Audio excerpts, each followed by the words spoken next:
Jorinda and Jorindel, a bedtime retelling inspired by the Brothers Grimm. Once upon a time, deep within a dark and whispering forest stood an old, crumbling castle. Inside that castle lived a strange old fairy. She was not like the fairies from happy stories, for she could take on any shape she wished. By day she might soar through the sky as an owl or creep softly through the countryside like a black cat. But when night fell, she would return to her true form, that of an old pale woman, with eyes that glowed and a nose and chin that almost touched. Now, this fairy's castle was a place of great danger. If any young man came within 100 paces of it, he would be frozen in place, unable to move until the fairy released him, but only after he promised never to return. And if a young maiden wandered too close, the fairy would transform her into a bird, trap her in a golden cage, and hang her in a high chamber of the castle. There were 700 such cages, each holding a beautiful, helpless bird.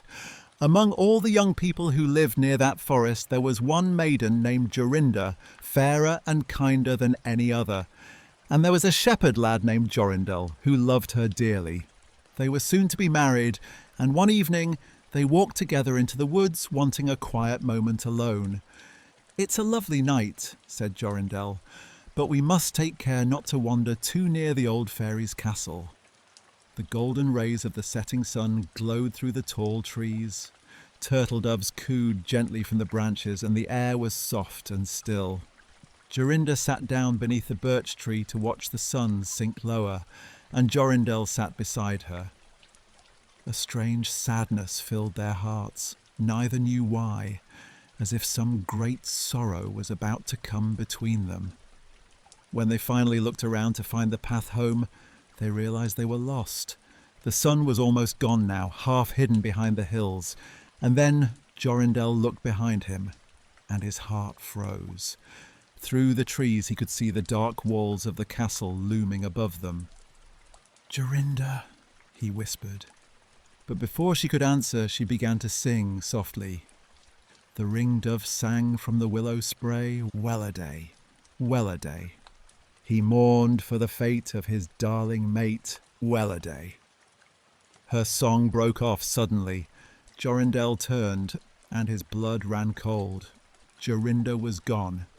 In her place perched a small nightingale, singing her last mournful note. Jug, jug. An owl with burning eyes flew 3 times around them, crying out, "Too-hoo, too-hoo, too-hoo." Jorindel tried to move, to cry out, but he was frozen like stone. The sun dipped below the horizon. Darkness swept through the forest. The owl vanished into a bush, and from it stepped the old fairy herself, pale, wrinkled, and terrible to behold. She muttered strange words, snatched up the nightingale, and disappeared into the castle. Jorindel could only stand helpless, staring after her. Then, at last, she returned, chanting in a harsh voice, "Till the prisoner is fast, and her doom is cast, there stay, oh stay, when the charm is around her, and the spell has bound her, hie away, away!" The moment she vanished again, the spell broke.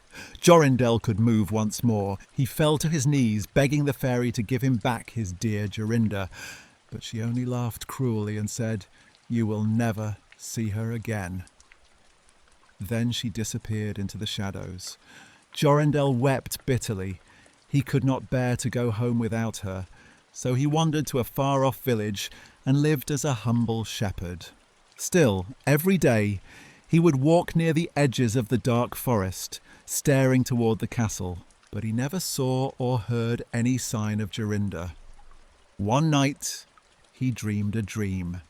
In it, he found a beautiful purple flower, and in the heart of the flower lay a single shining pearl. He dreamed that when he touched things with this flower, they lost all enchantment. Spells melted away, and at last he found Jorinda again. When Jorindel awoke, he remembered the dream and decided to search for that flower. For 8 long days he searched across hills and valleys. Then, at dawn on the 9th day, he saw it, a radiant purple flower glistening with a dewdrop as large as a pearl. He plucked it carefully and set off toward the castle. As he came near, his heart pounded. But this time something was different. He could walk freely, even within 100 paces. He touched the heavy door with the flower and creak! It opened. Inside he heard the sweet but sorrowful singing of hundreds of birds. He followed the sound until he came to a great chamber, where the fairy sat among her 700 cages. When she saw Jorindel, her face twisted with rage. She screamed and rushed toward him, but could not come within 2 yards. The flower's power held her back. Jorindel looked desperately at the cages. So many nightingales, which one was Jorinda? Just then he saw the fairy snatch up one of the cages and hurry for the door. He chased her down, touched the cage with the flower, and in an instant Jorinda stood before him again, her arms flung around his neck, as beautiful as ever. Jorindel then touched each of the other cages. One by one the birds became maidens once more, freed from their enchantment. Jorinda and Jorindel returned home together and soon were married. They lived in peace and joy for many years, and so did many others, who had once been trapped in the old fairy's castle, singing sadly in cages until love and courage set them free. And from that day on, no one ever heard the owl cry "Too-hoo" in that forest again. The end.